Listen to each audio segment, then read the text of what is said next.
Guys, you got to remember, if you want to lead the orchestra, at some point you have to turn your back to the crowd. So welcome to the Impactivist Show, where inspiration and ideas collide. Thanks for being here.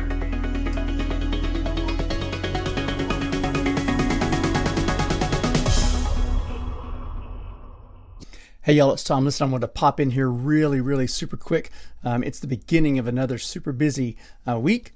But just a little reminder that there's something that I believe, and I believe it with all my heart, everything that's within me, and that is personal growth begins with your calendar. Like anything you want to do, anything you want to accomplish, anything you dream about, you're passionate about, anything you aspire to, it begins with your calendar. And if you're watching this on video, what you're going to see right now is a shot of my phone. Here's my home screen on my phone, and this is exactly what it looks like. Like I don't have screens and screens and screens of apps and games and tools and project tracking stuff. Like I just want, 5, 6, 7, 12 different things that really help me move the needle, and then I want everything else out of the way.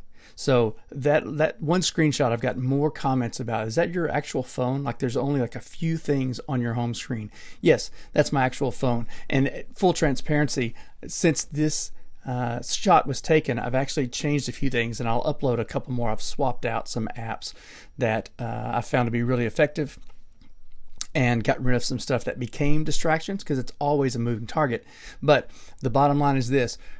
Growth always begins with your calendar. If you want to change anything, whether it's your health, your emotional state, finances, spiritual things, whatever it is, it always begins with taking charge of your calendar.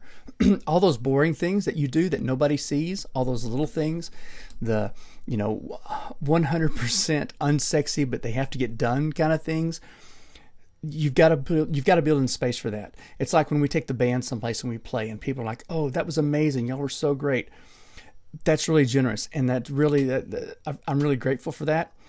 But the truth is, what people don't see is the behind the scenes, the rehearsal, the loading in, the set list, all the conversations that go into how do we create this song, or how do we create dynamics for a song, and all of those things, so that people just see the end product. You write a book, and people don't see the hours and hours of time you put in editing and writing, or people don't see the behind the scenes stuff of putting together a video or a podcast, or people don't understand, if they don't do it, they don't see how much time goes into keeping a house clean, right? All of those little things, totally unsexy, unglamorous things, but they have to get done. But here's the key. All of those tiny repetitive habits, they're building something, right? You're not just doing those reps for no reason. They're building something. They're building you. Like they're building your character, your joy, your strength, your future, your legacy, or they're hurting you. If they're not building your character, they're hurting your character. If they're not building your joy and your strength, they're hurting your joy and your strength. They're ruining your future. They're ruining your legacy. See, guys, we've been living in this upside down kind of pandemic world for what, a year and a half now? Maybe it's time to shift and reevaluate all of those tiny habits. Because if they're not building you in ways that you're proud of, hey, no sweat, no guilt. You can change it. And you can change it right now. Maybe you've got to put down things that aren't best for you so you can pick up what is. I was talking to this friend of mine. We were doing some coaching, and one of the things that I told her is, maybe over the past year, you've picked up some things that weren't yours to carry. Like life is that junk drawer, right? We talk about that. And maybe over time, over the last few months, you've picked up some things, and now you're realizing, hey, this wasn't mine to carry. Or maybe it was mine to carry for a while, and now it's time to put it down so that I can pick up something else. Guys, you got to remember, if you want to lead the orchestra, at some point you have to turn your back to the crowd, right? You have to do what you've been called to do. So here, let me give you a couple of things real quick about that. Number one is, I want to encourage you to develop some white space in your calendar, some white space in your day. Coming back to this routine, that we're watching COVID numbers go up and down, and nobody's really sure what's going to happen. You need white space in your life. Don't schedule every minute of every day with activity. Schedule that creative time. Schedule some space to daydream, to noodle, some open time, right? That white space in your life helps open the door to possibilities. Guys, there are like, 21 different parts of your brain. Okay, from a neurological standpoint, everything from decision making to restraint to forming words, there's all those kinds of things. And if you don't have white space in your life, all 21 of those different segments of your brain will end up not firing correctly, because we need that. So think of the metaphor of building a fire. Now, you've got to have three things to build a fire, right? You've got to have heat, you've got to have fuel, and you've got to have oxygen. You can have a lot of heat and a lot of fuel, but guess what? If you don't have oxygen, that fire is going to die. Without that space for it to breathe, it can't be sustained. And you and I are like that. You and I are exactly the same way. So maybe it's not about doing more. Maybe it's about a better quality of existence. Hey y'all, it's Tom. Listen, I'm jumping in here real quick to tell you that one of the things I'm super passionate about is feeding hungry children who don't have enough to eat this weekend. It's such a big deal. My wife and I started a nonprofit charity called Backpack Friends, where we're feeding thousands of children who otherwise would be going without food while they're not at school. And it's right here in the U.S. We're working hard to make an impact in the lives and communities of those who need it most, and I would love for you to join us in that project. Just go to backpackfriends.com, and for as little as $10 a month, you can be a hero to a hungry child. See, leadership isn't about being in charge. It's about caring for those in your charge. Go to backpackfriends.com to find out how you can be a hero to a child, or just text the number 10 to 512-856-6580 to get started. But now, let's get back to the show. I want to encourage you, I want to challenge you to build in this week, build in a strategic pause into your life. Well, what does that mean? I want you to build in time with no assignment, time with no to-do list, time with no task that you have to do, and build that in intentionally, right? Look at the calendar on your phone or on your wall. Those white squares, that's where I want you to be this week. I want you to spend some time intentionally in that space. It can be 10 minutes, it can be 2 hours, it can be 30 seconds. I don't know what your life is like, but I want you to pause in order to recuperate. I want you to pause in order to reflect.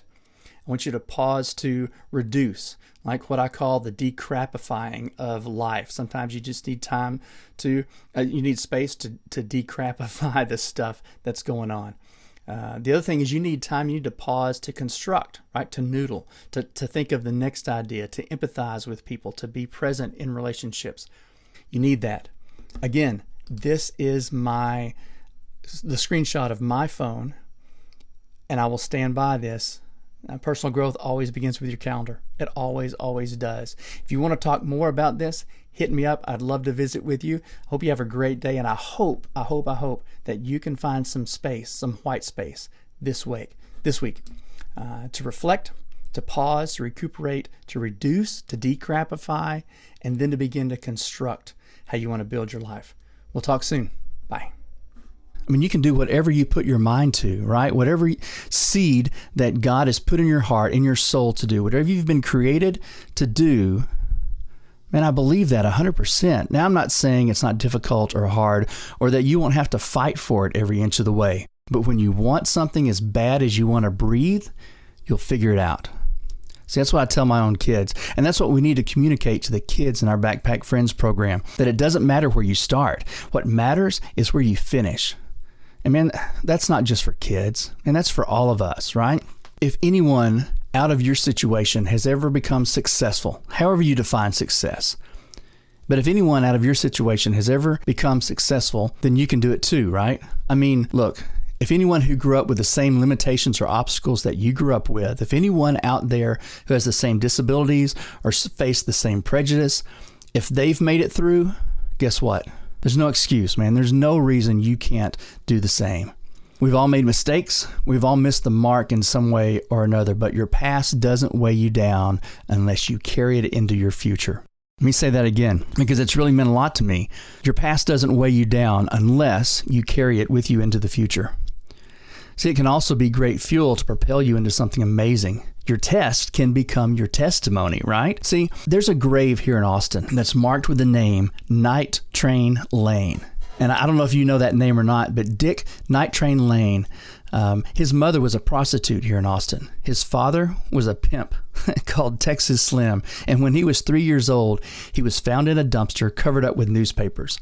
I mean, his mother literally threw him away. A woman passing by heard him crying in the dumpster and thought he was a cat.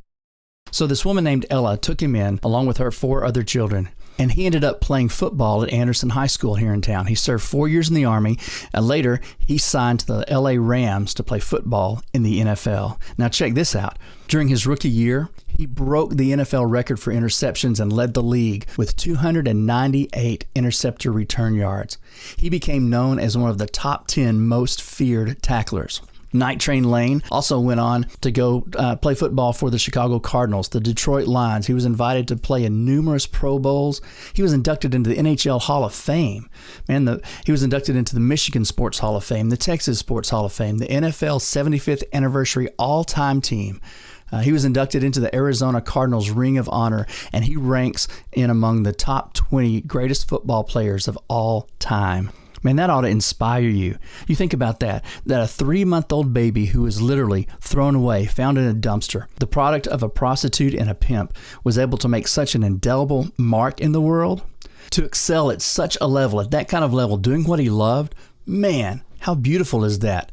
And I know people will look at that and say, oh, well, he got lucky, or, oh, he had talent that I don't have. Okay, yeah, maybe so. Maybe to a degree, right? Sure, he may have had some natural talent. He may have had some God-given gifts athletically that you and I may not have. But I guarantee you, he also worked hard. He learned, he practiced, he showed up day after day after day, and he fought for it. He endured poverty. He endured racism of the 40s and 50s. Man, Night Train Lane didn't let his past define his future. If I were guessing, I bet he let his past fuel his future. I bet he let his circumstance be the reason, the why. It wasn't an obstacle, and it was like jet fuel. Maybe you've grown up in a similar situation. Maybe not. But either way, man, I hope you can trust the seed of whatever's inside of you to do. And lean into that, water it, nurture it, grow it. Only look back in order to see how far you've come. If that story inspires you, I hope you'll share it with someone who needs to hear it. Man, send this to somebody. Tell them, I believe in you. Tell them you need to keep going. The person you send this to may be the next Eartha Kitt. It may be the next Night Train Lane. You don't know. Heck, for that matter, it could be you. Thanks for listening. Hey y'all, I hope you enjoyed this segment. If you did, will you do me a favor? Could you hit the subscribe button? Could you share this episode with someone who would be encouraged to hear it? Maybe they just need a little boost right now and you could encourage them. Let them know you're thinking about them and that you thought they might enjoy it. The whole idea behind the Impactivist Show is to spread as much encouragement and empowerment as possible. I mean, let's face it, there's so much negativity and criticism in the world right now.